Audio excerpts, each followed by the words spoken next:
जय हिंद साथियों, welcome to self study classes with Sumit Jain YouTube channel में आप सभी का स्वागत है। दोस्तों, हिंदी साहित्य में जो हमारी निरंतर सीरीज चल रही है उसी में ये अगला पार्ट है। ठीक है, और यहाँ पर लगभग हम 45 प्रश्नों पर चर्चा करेंगे और निरंतर ये सीरीज चल रही है। रात 9 बजे आपकी लाइव क्लास होती है। आपको इंस्टाग्राम से जुड़ने के लिए सर्च करना है Sumit Jain self study classes. ठीक है, व्हाट्सएप से जुड़ने के लिए आपको ये नंबर दिया है, तो व्हाट्सएप से आप जुड़ सकते हो। साथ ही फेसबुक से जुड़ने के लिए आपको सर्च करना है सुमित जैन, और ट्विटर से जुड़ने के लिए सुमित जैन सर्च करना है, और टेलीग्राम ग्रुप से जुड़ने के लिए सर्च करना है IAS स्टडी ट्रिक। ठीक है, तो वीडियो को लाइक अवश्य करेंगे।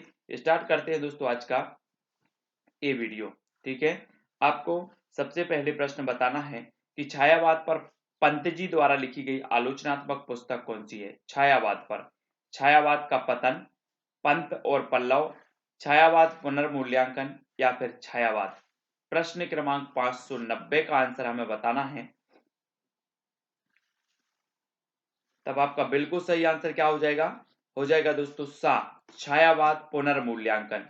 ये छायावाद पर पंत जी द्वारा लिखी गई आलोचनात्मक पुस्तक है। ठीक है, छायावाद पुनर्मूल्यांकन। इन आलोचनात्मक कृतियों में रामविलास शर्मा की कृति कौन सी है? आलोचनात्मक कृतियों में रामविलास शर्मा की कृति कौन सी है? भाषा और समाज, भाषा और संवेदना, भाषा रहस्य या फिर शब्द और स्मृति। तो कौन सी है? प्रश्न क्रमांक 591। तब आपका बिल्कुल सही आंसर क्या होगा? भाषा और समाज, यानी कि जो आ नंबर है वो सही हो जाएगा, भाषा और समाज। ठीक है, मिश्र बंधुओं की किस कृति ने तुलनात्मक आलोचना को आगे बढ़ाया? तुलनात्मक आलोचना को मिश्र बंधु विनोद ने, हिंदी नवरत्न ने, नेत्रोन्मीलन ने या फिर उदयन ने। तो किस कृति ने तुलनात्मक आलोचना को आगे बढ़ाया है? प्रश्न क्रमांक 592 का उत्तर आपको बताना है। और तुलनात्मक आलोचना को आगे बढ़ाने वाली जो कृति है मिश्र बंधुओं की, वो है दोस्तों हिंदी नवरत्न। हिंदी नवरत्न, यानी कि जो विकल्प नंबर आपका वी है वो यहाँ पर सही होगा। ठीक है, अगला देख लेते हैं। इनमें से शोधपरक आलोचना का उन्नायक कौन है? शोधपरक आलोचना का उन्नायक बताना है श्याम सुंदर दास, पदम सिंह शर्मा, मिश्र बंधु या फिर सरदार कवि। कौन है शोधपरक आलोचना का उन्नायक? जब आपका राइट आंसर हो जाएगा दोस्तों श्याम सुंदर दास। श्याम सुंदर दास, यानी कि जो आ नंबर है वो सही है यहाँ पर। अगला इनमें से आलोचनात्मक ग्रंथ कौन सा है? फिलहाल, सदाचार का तावीज, शिखरों के सेतु या फिर निबंध नवगीत। आलोचनात्मक ग्रंथ आपको बताना है 594 का उत्तर। तो आपका बिल्कुल सही हो जाएगा। आलोचनात्मक जो ग्रंथ है वो है फिलहाल। फिलहाल, यानी कि जो विकल्प नंबर आ है वो यहाँ पर सही हो जाएगा। ठीक है, अगला क्वेश्चन देख लेते हैं। इनमें से कौन सी कृति निबंध की श्रेणी में रखी जाती है? निबंध की श्रेणी में रखी जाती है तो कौन सी लिखी जाती है? लिखी कागज कोरे, स्वप्नों के चित्र, संवाद तुमसे साकी या फिर इतिहास हंता। 595। तो निबंध की श्रेणी में रखी जाती है तो वो लिखी जाती है लिखी कागज कोरे। लिखी कागज कोरे, यानी जो विकल्प नंबर आपका आ है वो यहाँ पर सही हो जाएगा, आ नंबर। ठीक है, अगला है साहित्य जनसमूह के हृदय का विकास है। यह कथन किस निबंधकार का है? प्रताप नारायण मिश्र, बालकृष्ण भट्ट, भारतेंदु हरिश्चंद्र या रामचंद्र शुक्ल। तो साहित्य जनसमूह के हृदय का विकास है, ये जो कथन है दोस्तों वो किसका है? बालकृष्ण भट्ट का, यानी कि जो बी नंबर है वो यहाँ पर सही हो जाएगा। ठीक है, अगला देखो, क्रोचिक के अभिव्यंजनावाद को किस आलोचक ने भारतीय वक्रोक्तिवाद का विलायती उत्थान माना है? तो किसने माना है? हजारी प्रसाद द्विवेदी ने, नामवर सेन ने, रामचंद्र शुक्ल ने या विश्वनाथ प्रसाद मिश्र ने। तो जल्दी से उत्तर लिखें। प्रश्न क्रमांक 597, क्रोचिक के अभिव्यंजनावाद को किस आलोचक ने भारतीय वक्रोक्तिवाद का विलायती उत्थान माना है? तो वो किसने माना है दोस्तों? आपका बिल्कुल सही आंसर हो जाएगा रामचंद्र शुक्ल। रामचंद्र शुक्ल, यानी कि जो विकल्प नंबर सा है वो सही हो जाएगा। ठीक है, प्रश्न क्रमांक 98, कृष्ण बिहारी मिश्र ने अपनी पुस्तक देव और बिहारी में आलोचना की कौन सी पद्धति अपनाई है? अनुसंधान परक, शोध परक, तुलनात्मक या फिर परिचयात्मक?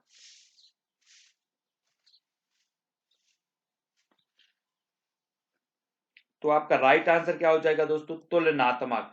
तुलनात्मक यानी कि जो सा नंबर है वो सही हो जाएगा यहाँ पर। मनोविश्लेषणवादी समीक्षा के क्षेत्र में किस आलोचक का नाम सम्मिलित नहीं है? तो किसका नहीं है? गे, ईलाचंद्र जोशी, देवराज उपाध्याय, विजय देवनारायण शाही। तो प्रश्न क्रमांक 599 और आपका बिल्कुल सही आंसर क्या होगा? विजय देवनारायण शाही, डी नंबर। ठीक है, डी नंबर सही हो जाएगा। अगला क्वेश्चन देख लेते हैं। अगला जो अपना क्वेश्चन है दोस्तों वो क्या है? सुधा में ईलाचंद्र जोशी का संस्मरण किस शीर्षक से प्रकाशित हुआ? सुधा में कुछ संस्मरण, मेरे प्राथमिक जीवन की स्मृतियां, स्मृति लेखा या फिर वे दिन वे लोग। प्रश्न क्रमांक 600 का उत्तर हमें बताना है। तो ईलाचंद जोशी का संस्मरण किस शीर्षक से प्रकाशित हुआ था? तो वो हुआ था मेरे प्राथमिक जीवन की स्मृतियां, यानी कि जो वा नंबर है वो यहाँ पर वा नंबर सही हो जाएगा। अगला क्वेश्चन है माटी की मूर्तें किस लेखक की रचना है? माटी की मूर्तें अमृतलाल नागर की, शिव पूजन सहाय की, रामवृक्ष बैनीपुरी या फिर बनारसी दास चतुर्वेदी की। 601 का आंसर माटी की मूर्तें किस लेखक की रचना है? तब आपका बिल्कुल सही आंसर क्या होगा? माटी की मूर्तें यानी कि रामवृक्ष बैनीपुरी, सा नंबर। ठीक है, सा नंबर आपका सही होगा। हरिओत जी का संस्मरण किस रचनाकार ने लिखा है? हरिओत जी का संस्मरण किस रचनाकार ने लिखा? महावीर प्रसाद द्विवेदी ने, बनारसीदास चतुर्वेदी, कन्हैया लाल मिश्र प्रभाकर या फिर बाल मुकुंद गुप्त ने। प्रश्न क्रमांक 602 का उत्तर बताना है। तो हरिओत जी का संस्मरण जो लिखा है वो लिखा है बाल मुकुंद गुप्त, यानी कि जो डी नंबर है, दा नंबर है, वो यहाँ पर सही होगा। 30 दिन मालवीय जी के साथ किसकी रचना है? 30 दिन रामनरेश त्रिपाठी, महादेवी वर्मा, उपेंद्र नाथ दत्त या फिर माखनलाल चतुर्वेदी। तो 30 दिन बताना है। उत्तर आपका बिल्कुल सही होगा, रामनरेश त्रिपाठी, यानी कि जो आपका आ नंबर है वो आ नंबर सही हो जाएगा यहाँ पर। रामा, बिंदा और घीसा किस रचनाकार के संस्मरणात्मक रेखा चित्र हैं? रामा, विंदा और घीसा रामवृक्ष बैनीपुरी के, शिवपूजन सहाय के, महादेवी वर्मा के या फिर जैनेन्द्र कुमार के। तो 604 का उत्तर बताना है। ये किस रचनाकार के संस्मरणात्मक रेखा चित्र हैं? तो 604 का आपका बिल्कुल सही आंसर होगा महादेवी वर्मा, यानी सा नंबर। रामवृक्ष बैनीपुरी की किस कृति में जेल जीवन पर आधारित संस्मरण संकलित है? तो किस कृति में है? जंजीरें और दीवारें, मील के पत्थर, लाल तारा या फिर गेहूं और गुलाब। जेल जीवन पर आधारित संस्मरण संकलित है, तो आपका बिल्कुल सही आंसर होगा जंजीरें और दीवारें, यानी जो आ नंबर है वो यहाँ पर आ नंबर सही हो जाएगा। संस्मरण और रेखा चित्र में कौन सी रचना महादेवी वर्मा की नहीं है? तो कौन सी नहीं है संस्मरण और रेखा चित्र में? पथ के साथी, अतीत के चलचित्र, स्मृति की रेखा या हमारे आराध्य। तो कौन सी नहीं है? हमारे आराध्य, डी नंबर। ठीक है, अगला क्वेश्चन है जिनके साथ जिया किस लेखक की रचना है? जिनके साथ जिया, शिवपूजन सहाय, जगदीश चंद्र माथुर, हरिवंश राय बच्चन या अमृतलाल लांगर। तो आपका बिल्कुल सही आंसर क्या होगा? जिनके साथ जिया किस लेखक की रचना है? तो वो है अमृतलाल लांगर, यानी कि जो विकल्प नंबर आपका डी है वो यहाँ पर सही हो जाएगा, डी नंबर। अगला क्वेश्चन है दोस्तों, इनमें से कौन सी रचना उपेंद्र नाथ अश्क की है? तो कौन सी रचना है? जिंदगी मुस्काई, लाल तारा, मंटो मेरा दुश्मन या वह पीपल। प्रश्न क्रमांक 608 का उत्तर बताना है। कौन सी रचना उपेंद्र नाथ अश्क की है? तो उपेंद्र नाथ अश्क की जो रचना का है वो कौन सी है? मंटो मेरा दुश्मन, सा नंबर। ठीक है, मार्च 1939 में हंस का रेखा चित्र विशेषांक किसके संपादकत्व में निकला? हंस का रेखा चित्र विशेषांक विशेषांक 1939 में? प्रेमचंद, श्रीपत राय, अमृत राय या यशपाल? प्रश्न क्रमांक 609। तो आपका बिल्कुल सही आंसर होगा श्रीपत राय के संपादकत्व में निकला। वा नंबर। मधुकर के रेखा चित्र विशेषांक का संपादन किसने किया था? मधुकर के रेखा चित्र विशेषांक का संपादन किसने किया था? माखनलाल चतुर्वेदी ने, रामवृक्ष बेनीपुरी, बनारसीदास चतुर्वेदी, उपेंद्रनाथ तस्क ने। तो 610 का उत्तर हमें बताना है।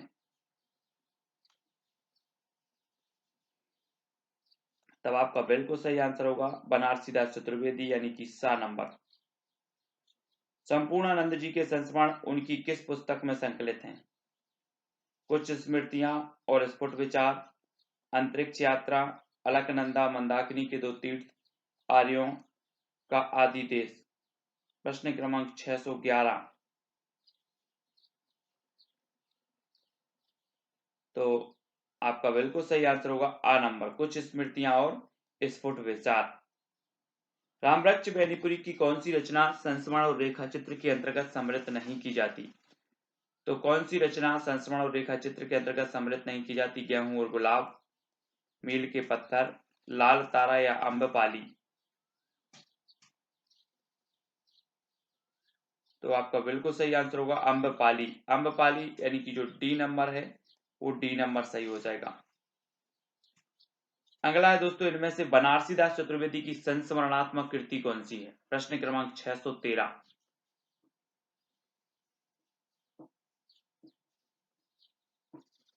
तो आपका बिल्कुल सही होगा ज्यादा अपनी पराई कम। ठीक है, डी नंबर। अगला, हरिवंश राय बच्चन ने अपनी किस संस्मरणात्मक कृति में हिंदी साहित्य की सीमा और शक्ति का अंकन किया? तो किस संस्मरणात्मक कृति में किया है इन्होंने? प्रश्न क्रमांक 614। आपका बिल्कुल सही आंसर होगा नए पुराने झरोखे। इसमें अपनी बच्चन जी की संस्मरणात्मक कृति में हिंदी साहित्य की सीमा और शक्ति का अंकन इन्होंने किया है नए पुराने झरोखे। सेठ गोविंद दास ने इनमें से कौन सी कृति रेखा चित्र शैली में लिखी है? तो कौन सी कृति लिखी है सेठ गोविंद दास ने? 4 विकल्प हैं, 4 में से एक का चयन जो आपने किया है वो किया है चेहरे जाने पहचाने। चेहरे जाने पहचाने, वा नंबर। ठीक है। हंस का प्रेमचंद स्मृति अंक किसने संपादित किया था? प्रेमचंद स्मृति अंक 1937 में शिवपूजन सहाय ने, श्रीपत राय ने, अमृत राय ने या फिर बाबूराव विष्णु पराड़कर ने। तो प्रश्न क्रमांक 616 और आपका बिल्कुल सही आंसर होगा प्रेमचंद स्मृति अंक 1937 संपादित किया था किसने? बाबूराव विष्णु पराड़कर, डा नंबर। जवाहर भाई उनकी आत्मीयता और सहृदयता पुस्तक किस लेखक ने लिखी? जवाहर भाई उनकी आत्मीयता और सहृदयता पुस्तक किसने लिखी है? राय कृष्णदास ने, संपूर्णानंद ने, हरिवंश राय बच्चन या फिर दिनकर ने? तो आपका बिल्कुल सही आंसर होगा राय कृष्णदास, यानी जो आ नंबर है वो सही होगा, आ नंबर। इन रचनाओं में से कौन सी रचना राहुल सांकृत्यायन की नहीं है? छड़दा, जिनका मैं कृतज्ञ, बचपन की स्मृतियां, मेरे असहयोग के साथी। तो इन रचनाओं में कौन सी रचना राहुल सांकृत्यायन की नहीं है? 618। तो आपका बिल्कुल सही आंसर होगा क्या? छड़दा, आ नंबर सही हो जाएगा। संस्मरणात्मक पुस्तक समय के पांव किसकी रचना है? महादेवी वर्मा की, माखनलाल चतुर्वेदी, जैनेन्द्र कुमार या सुपूजन सहाय? संस्मरणात्मक पुस्तक समय के पांव।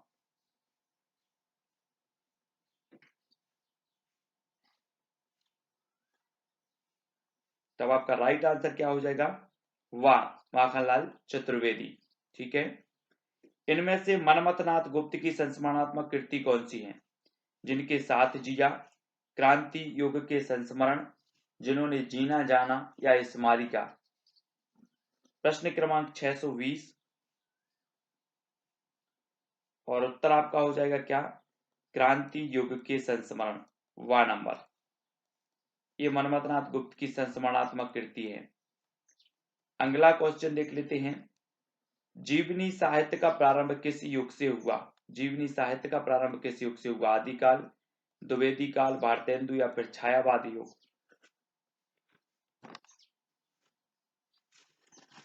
तब आपका बिल्कुल सही आंसर होगा भारतेंदु काल। ठीक है, सा नंबर। अगला है भारतेंदु हरिश्चंद्र की जीवनी साहित्य से संबंधित पुस्तक कौन सी है?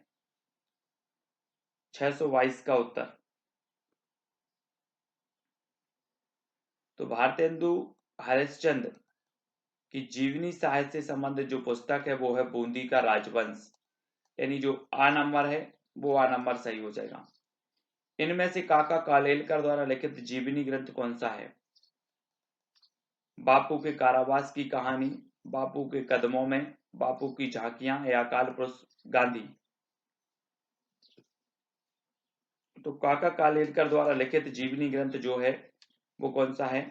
बापू की झांकियां, सा नंबर। ठीक है, बापू की झांकियां। जीवनी पुस्तक आवारा मसीहा के लेखक कौन है? आवारा मसीहा शरद चंद्र चट्टोपाध्याय, विष्णु प्रभाकर, पांडे बेचन शर्मा उग्र या फिर फणीसुनाथ रेणु? तो आपका बिल्कुल करेक्ट आंसर क्या हो जाएगा? विष्णु प्रभाकर। ठीक है, आवारा मसीहा विष्णु प्रभाकर। भारतेंदु हरिश्चंद्र ने इनमें से किस लेखक की जीवनी लिखी है? तो हरिश्चंद्र ने किस लेखक की जीवनी लिखी है?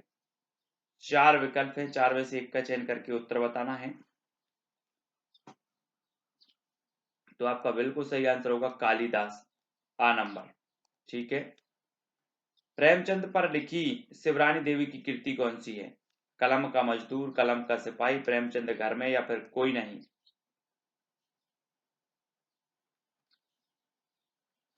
तो आपका राइट आंसर है प्रेमचंद घर में, सा नंबर। ठीक है, आवारा मसीहा के केंद्र में किसका जीवन चरित्र है? आवारा मसीहा के केंद्र में किसका जीवन चरित्र है? शरद चंद्र चट्टोपाध्याय, निराला, कबीर, रविन्द्रनाथ टैगोर?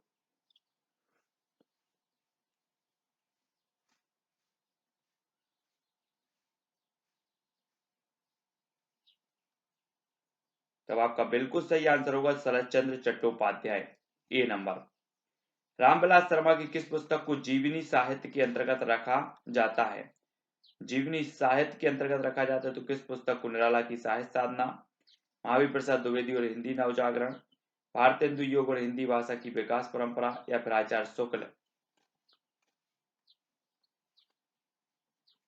तो 628 का उत्तर आपका क्या हो जाएगा? निराला की साहित्य साधना, ए नंबर सही हो जाएगा। ठीक है, कलम का जादू मजदूर किसकी रचना है? कलम का मजदूर। तो आपका बिल्कुल सही आंसर क्या होगा? अमृत राय। अमृत राय यानी कि जो आ नंबर है वो यहाँ पर सही हो जाएगा। ठीक है, अगला है दोस्तों, कर्नल टॉड की जीवनी किस लेखक ने लिखी? गौरी शंकर ओझा, ज्वाला दत्त शर्मा, लक्ष्मीधर वाजपेयी या फिर देवी प्रसाद ने? तो कर्नल टॉड की जो जीवनी लिखने वाले लेखक हैं वो कौन है? वो है गौरी शंकर ओझा, यानी जो आ नंबर है वो यहाँ पर सही हो जाएगा। ठीक है, तो दोस्तों हमने साहित्य की यहाँ पर 40 प्रश्नों पर चर्चा की। आपको वीडियो कैसा लगा सभी लोग कमेंट के माध्यम से बताएंगे, और इन प्रश्नों में कोई भी आपको डाउट लगा हो तो ये व्हाट्सएप नंबर दिया है, ये इंस्टाग्राम दिया है Sumit Jain self study classes, Facebook पर भी आप सुमित जैन सर्च कर सकते हैं, ट्विटर पर भी, और टेलीग्राम ग्रुप से आपको जरूर जुड़ना है IAS स्टडी ट्रिक और ज्वाइन हो जाना है। सभी लोग वीडियो को लाइक जरूर करेंगे और इसी तरह निरंतर अध्याय करते रहेंगे, अभ्यास करते रहेंगे। ठीक है, तो आज की वीडियो के लिए बस इतना ही। कमेंट करके जरूर बताएं आपको वीडियो कैसा लगा। जय हिंद।